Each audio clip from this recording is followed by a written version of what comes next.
कुछ और क्या है? आप बताइए प्रभु। हमको तो अभी तक कुछ पता नहीं चला। अब आप ही बता दो, आखिर ये सब है क्या? ये जगत और मैं, अ, ये बोलने वाली सारी वस्तुएं, ये सब है क्या? आप बताइए। प्रेम ही है प्रभु। एक जिसे जगत कह रहे हैं, ये अपने होने का एहसास मात्र ही है। प्रेमी के निगाह से अगर आप देखोगे तो ये प्रेम ही है और कुछ नहीं।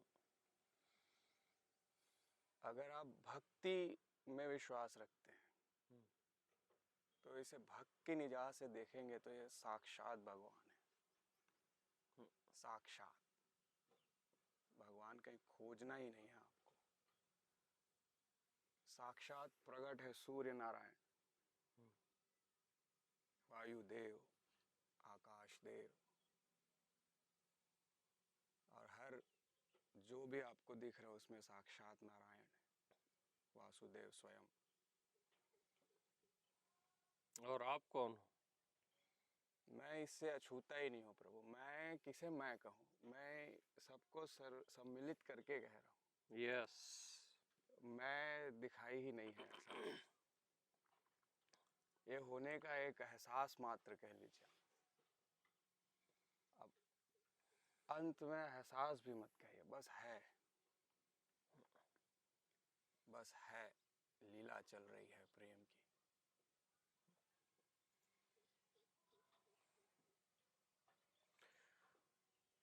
प्रेम तो सत्य है, और तो फिर इतनी हिंसा क्यों है धरती में? इतना क्रोध, इतना मार काट।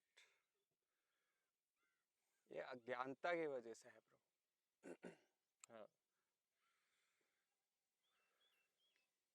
आपने अपने आप को अलग माना हम्म। और उसको एक थप्पड़ लगा दिया अपने होने पर, तो फिर वो तड़पता है। हम्म। उस वजह से क्रोध, हिंसा, ये उस तड़प के वजह से है कि गलत रास्ते में चले गए। थप्पड़ लगाता मीन्स मैं नहीं समझा। आपने अपने आप को भगवान से कम जाना, हम्म। कुछ भी माना, एक तिनका भी कम जाना, मतलब अपने होने पर आपने एक तमाचा लगा दिया। आपने अपने आप को एक तिनका भी कम जाना, यस। कुछ भी माना, हाँ। चाहे वो भगवान है और मैं उसका पुत्र, ये भी कहा, तो आपने उसको कम कर दिया। यस। तो फिर आप चले गए, आप गलत दिशा। हम्म।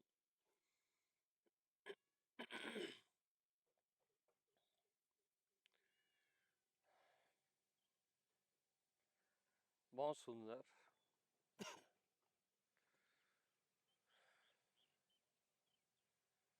अलग मानना ही इसका कारण है, जी ये सारे युद्धों का। जी। हाँ।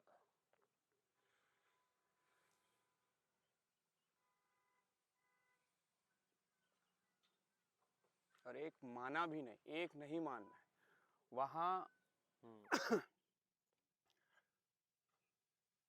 एक होता है ना, कहते हैं बोलने में द्वैत है, अद्वैत है। ये असल है कि बोलने में आपको एक बोलना पड़ता है।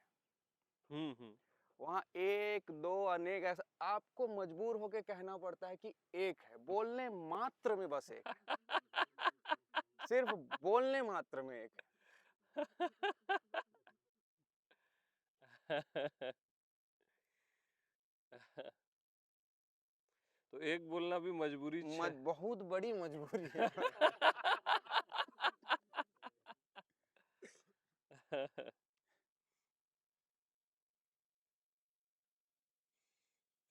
बोलना ही मजबूरी है कि बोला जा सकता है? बोला जा सकता है प्रभु, पक्का? पक्का। तो बोला बता ही दो आज यार, मैं तो बोल रहा हूँ।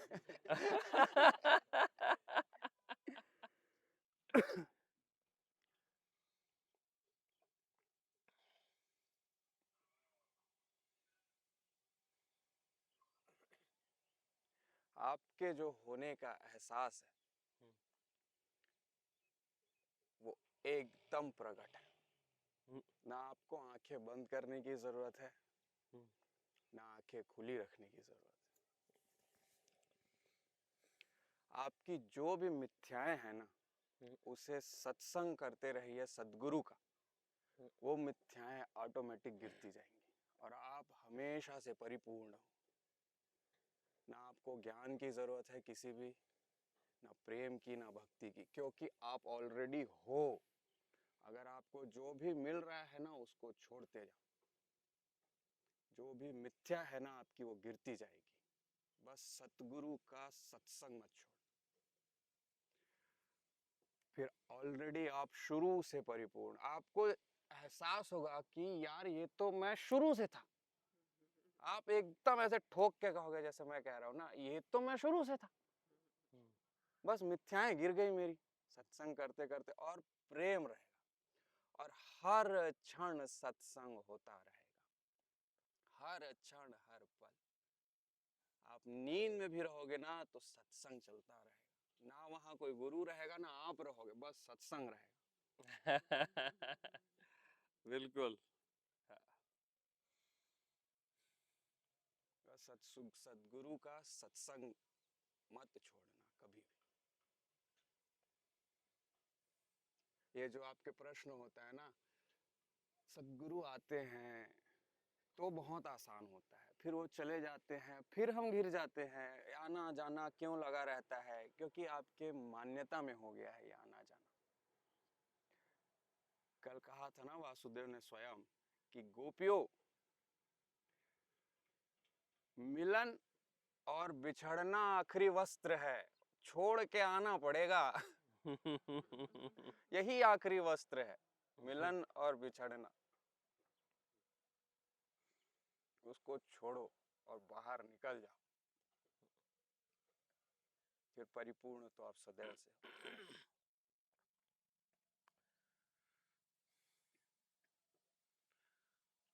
और अगर कोई प्रश्न है तो आप बताइए।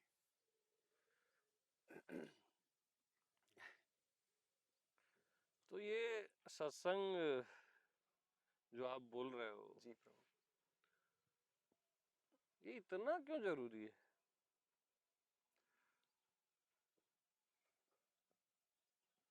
क्योंकि आपको पता ही नहीं चलता कि आप कब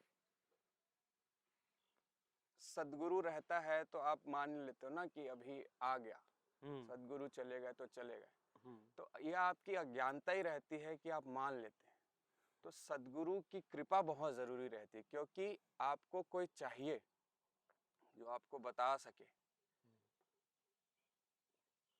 कि तुम ही परमात्मा हो, अपनी प्राण आप पे स्थापित कर सके। क्योंकि अज्ञानतावश आपने अपने आप को क्या क्या मान लिया है, और आप जो मानोगे वो परमात्मा वही बनकर प्रकट हो जाएगा। आप उसको संसार मानो, 101% संसार बन के साक्षात प्रकट रहेगा।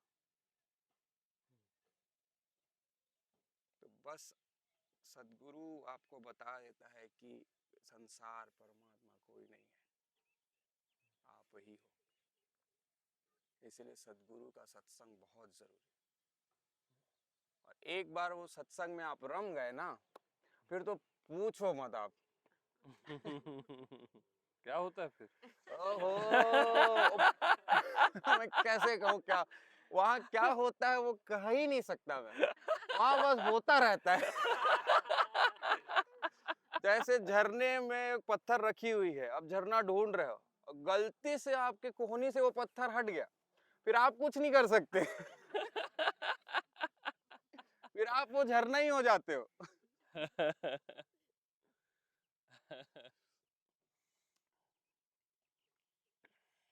सत्संग बस चलता, और वो चलता रहे कहना भी एक मजबूरी है, वो चलते रहता है। फिर आपको दिन हो, रात हो, जागृत हो, स्वप्न हो, सत्संग चलते रहता है मस्त। क्योंकि वो सदगुरु अपने प्राण स्थापित कर देता है।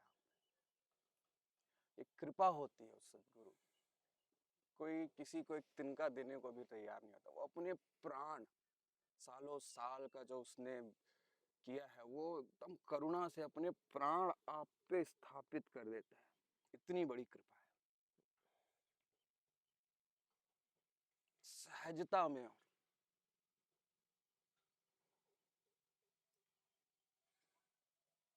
तो आप में शुरू से अंतर मानता ही नहीं है सदगुरु। ये सदगुरु की कृपा होती है। और कोई जैसे सत्संग से बोर वोर हो रहा है जी, उसका क्या कारण है? उसने आपको सुना ही नहीं है सही से। एक वर्ड भी वो सुना ही नहीं है सही से। मैंने आपको ये बार बार कहा भी है प्रभु, हाँ। श्रवण एक बार सही राइट लिसनिंग 4 लाइन इनकी सुन लो, आप जगह से उठ नहीं पाओगे। आपकी आंखों से आंसू बहेंगे, खुशी इतनी, आनंद एकदम प्रफुल्लित हो पड़ेगा, आपके पैरों तले जमीन खिसक जाएगी। राइट लिसनिंग, राइट लिसनिंग कि हे गोपियों,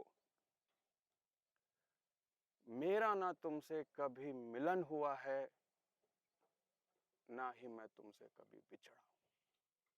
राइट लिसनिंग, सही जगह से सुनो ना आप, आपकी आंखों से आंसू रुक ना पाए और आपके सारे डाउट गायब हो जाएंगे। आपको ढूंढने में प्रश्न ना मिले, डाउट के साथ उत्तर भी गायब हो जाएंगे। और ऐसे नहीं होते कि प्रश्नों के उत्तर मिलेंगे, आपके प्रश्न तो रहेंगे, उत्तर भी मिलेंगे और दोनों गायब हो जाएंगे। और एक क्षण में होगा, ऐसा नहीं कि प्रश्न आया, उत्तर आया, फिर गायब, एक क्षण में सब हो जाए। बस राइट लिसनिंग होनी चाहिए। इसीलिए आप बोर हो रहे हो कि आप सही तरीके से सुन नहीं रहे हो।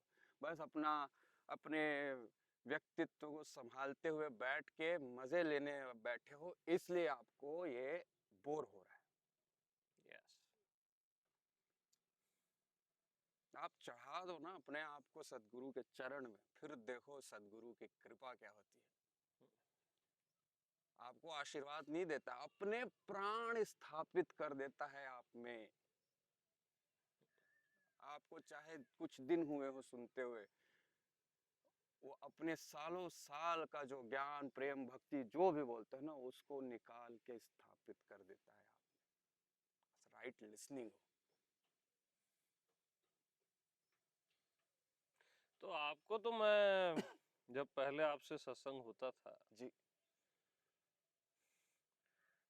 तो आपको तो मेरे को बुलाना पड़ता था। फिर एक क्षण के बाद हम आपको लेने आ जाते थे प्रभु सूरज। शुरू में आपको बुलाना पड़ता था, फिर बोलते थे 6 बजे आना, मैं 4 बजे से बैठ जाता था। ये बात भी है। बाद में ऐसा भी होता था।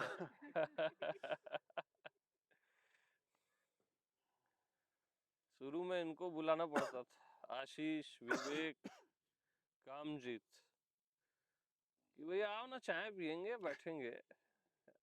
एक दिन अचानक ऐसे शॉप पे ही बैठे बैठे आपके साथ सत्संग करते करते रमता तो गया, लेकिन एक दिन अचानक पलट गया सब कुछ, पलट गया, पूरा जीवन का आधार पलट गया। एक क्षण में कैसे घटित हुआ वो क्षण मुझे एहसास है, याद नहीं है कौन सा क्षण था। वो घटित हो गया ऐसे जीवन में, ऐसे बैठा हूँ, सामने प्रभु बैठे हैं काउंटर के उस तरफ, वो पलट गया एकदम। अब मुझे खोजे संसार ना मिले, मैं प्रभु को बोलूं, मैं बहुत कोशिश कर रहा हूँ, हो ही नहीं रहा है कुछ। ये क्या हो गया है? मैं कोशिश कर रहा हूँ, भगवान बोल रहा हूँ, ऐसे ही हंसे फिरो।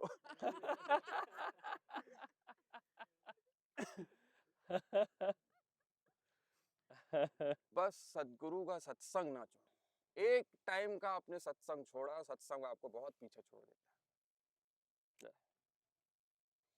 वो कृपा है सत्संग, एक मात्र सबसे सुगमतम रास्ता। ये सदगुरु जो बैठे हैं आपको कुछ इधर उधर की बातें ही नहीं कर रहे हैं, वो डायरेक्ट फाइनल स्टेप बता रहे हैं आप। कई लोग आते हैं मुझे पूछते हैं ये ऐसा कर सकते हैं क्या स्वामी, वो वैसा कर सकते, वो करके छोड़ चुके हैं। वो आपको डायरेक्ट फाइनल स्टेप बता रहे हैं, फाइनल आखिरी जो सत्य है वो सत्य है, इधर उधर की बात नहीं।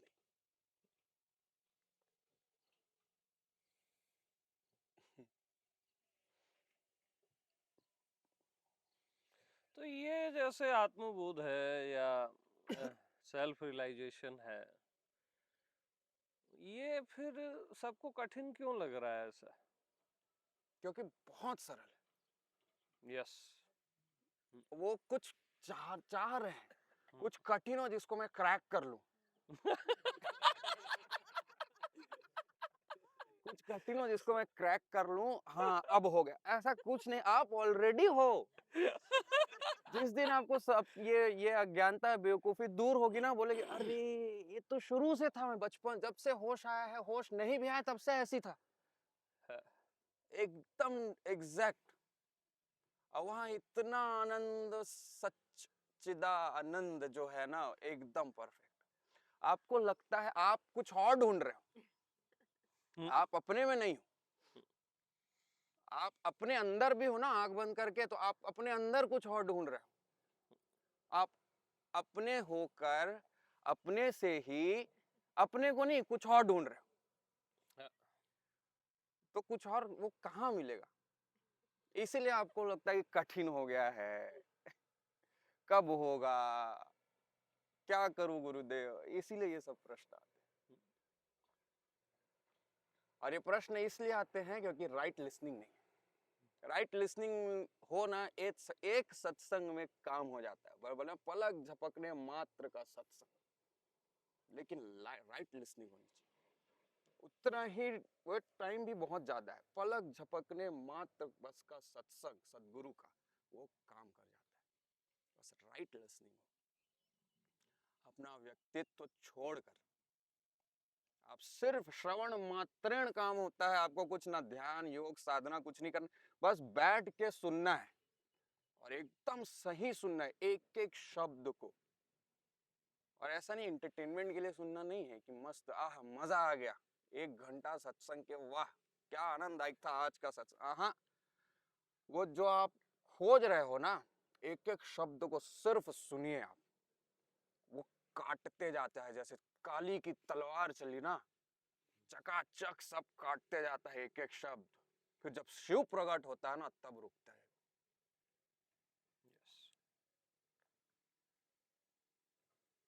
साक्षात शिव ये आ जाते ना तब वो रुक जाती।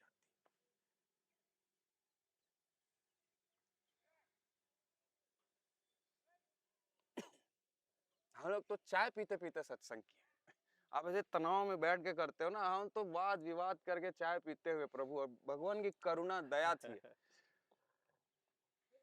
राइट लिसनिंग रहना, पैरों तले जमीन खिसक जाती है, पलट जाता है, बता ना पलट जाता है, एक ही क्षण पलट, जीवन का आधार पलट जाता है। आपका जीवन नहीं पलटता है, जीवन का आधार पलट जाता है पूरा।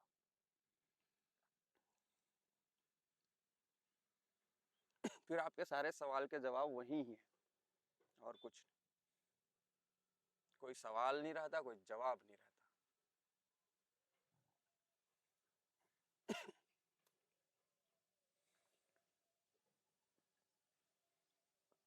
अगर कहीं भी चूक हो रही है ना तो समझना अभी राइट लिसनिंग नहीं आई है, और सुनना है, और राइट लिसनिंग होकर राइट लिसनिंग रख के सुनना।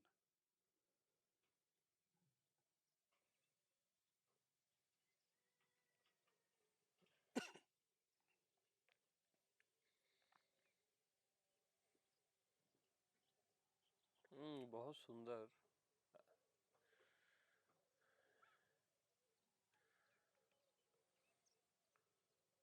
और ये लोगों की समस्या है कि जब हम आपके साथ होते हैं तब तो स्वयं में होते हैं, है ना, लेकिन जब घर वापस जाते हैं या संसार में जाते हैं तो बहुत कुछ बिगड़ जाता है,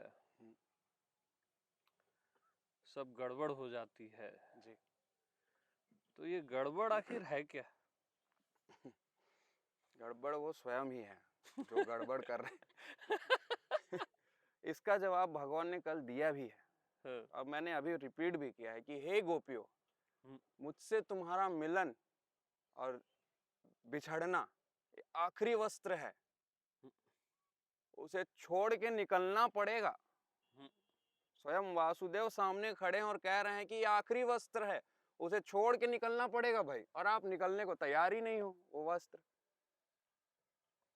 और ये होता इसलिए है प्रभु क्योंकि जब यहाँ होते हैं तो कुछ कुछ अनुभव हो जाता है लोगों को, कुछ सबका अलग अलग जैसा भी हो, अब वो अनुभव को पकड़ लेते हो आप। अब भगवान शुरू से यही कह रहे हैं कि ये अनुभव आप हो ही नहीं। अब वो अनुभव जब नहीं होता है तो वो तड़पते हो आप। अरे यही तो कह रहे हैं, आपका होना मैं हूं, अनुभव मैं हूं नहीं है। ये राइट लिसनिंग हो गई ना कि अनुभव जो है वो आप नहीं हो, जिससे ये अनुभव हो रहा है वो आप हो। यस। तो वो तो जस का तस जैसे का तैसा है, ऐसा है ही नहीं कुछ, ना वो कभी बना है ना कभी बिगड़ेगा।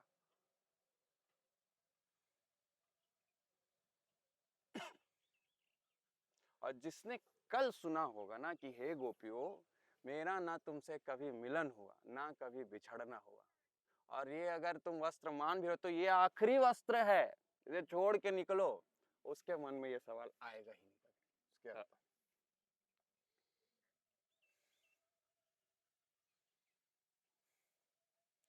तो फाइनल मैसेज आप कुछ देना चाहो? फाइनल मैसेज यही है प्रभु, अभी जो भी सत्संगी हैं उनके लिए, कि राइट लिसनिंग होके ना सत्संग करते रहें सतत, ऑलवेज। कभी सत्संग मत छोड़ना सदगुरु का, सत्संग करते रहिए, फिर आपके अंतरात्मा जो है वो खुद आपको आगे दिखाते जाएगी, लाइट दिखाती जाएगी, आपको रास्ता दिखाते जाएगा। क्योंकि भगवान ने अपने प्राण स्थापित किए, तो आपको कैसे नहीं मिलेगा, चाहे अभी के अभी है वो, यहीं के यहीं, बस सत्संग करते रहिए। मेरे जीवन का तो यही एकमात्र लक्ष्य है, सत्संग चलता रहे, बाकी सब चलता रहता है। बहुत सुंदर, अति सुंदर।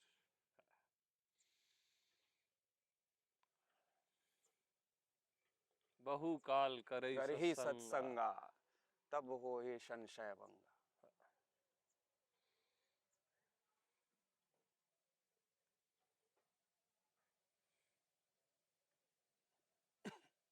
तो संशय क्या है मालूम? संशय, कोई संशय है ही नहीं।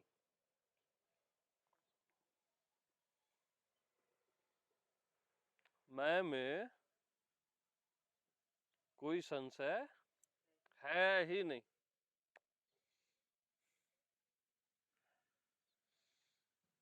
जहां संशय का प्रवेश होता ही नहीं वही तो मैं हूं। जहां श्रद्धा पहले से है वही तो मैं हूं। अरे मैं हूं। आनंद आ गया आज कामजीत के साथ, अद्भुत, अलौकिक, अति सुंदर।